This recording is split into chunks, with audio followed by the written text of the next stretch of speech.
Trump administration के लिए Pakistan map पे है ही नहीं। हाँ, एग्जैक्टली वो जानते ही नहीं है। अपनी डिबेट में भी उन्होंने कभी जिक्र नहीं किया मुसलमानों का 56 रियासतों की बात नहीं, उन्होंने माफी मांगने के लिए कहा था कि ओसामा बिन लादेन जो आपके मुल्क में पकड़ा गया है वो पाकिस्तान हमसे माफी कब मांगेगा।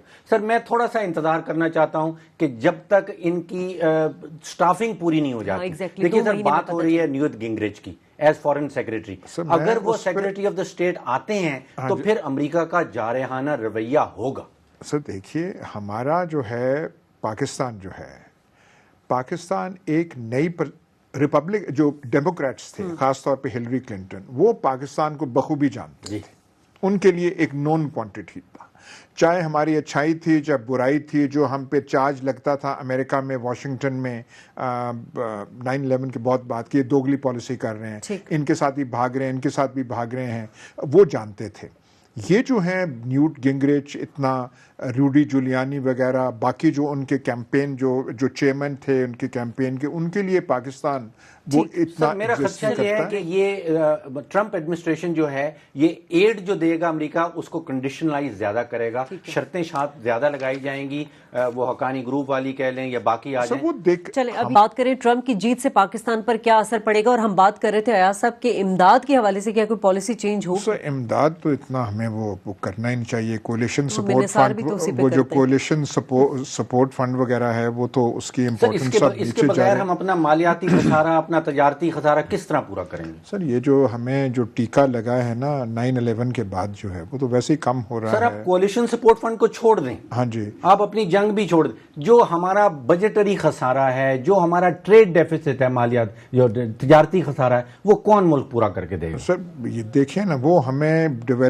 हमें एक ग्रांट देते हैं आजकल सालाना जो 800-900 मिलियन डॉलर्स है।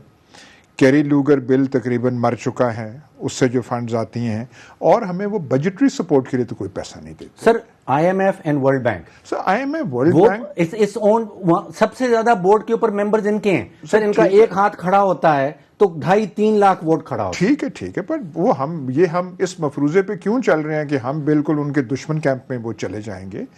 देखना हमें ये है कि अफगानिस्तान में उनकी पॉलिसी जो है वो क्या होगी।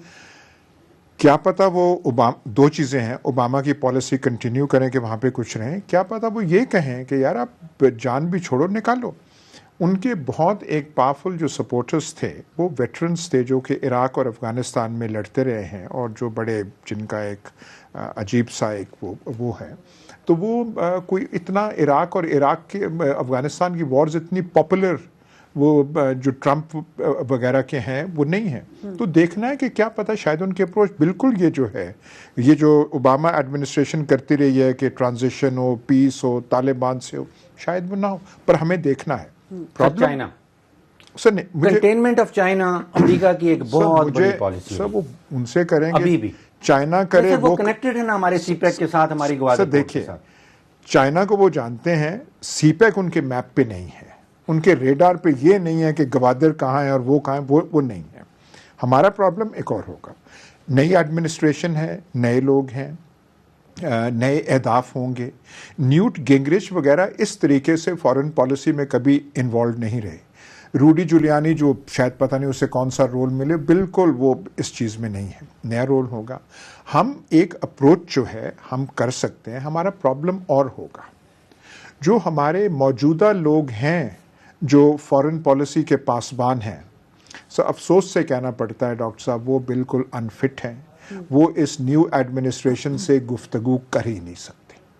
अब नाम आप क्या लें, जो हमारे हुक्मरान, और वो मेरे ख्याल तारीख में पिक्चर रहेगी कि ओबामा के साथ 4-5 जुमले कहने थे तो आधे 6 वो अपनी वो जो वर्क थे वो पता नहीं वो 3 मिनट करते रहे थे।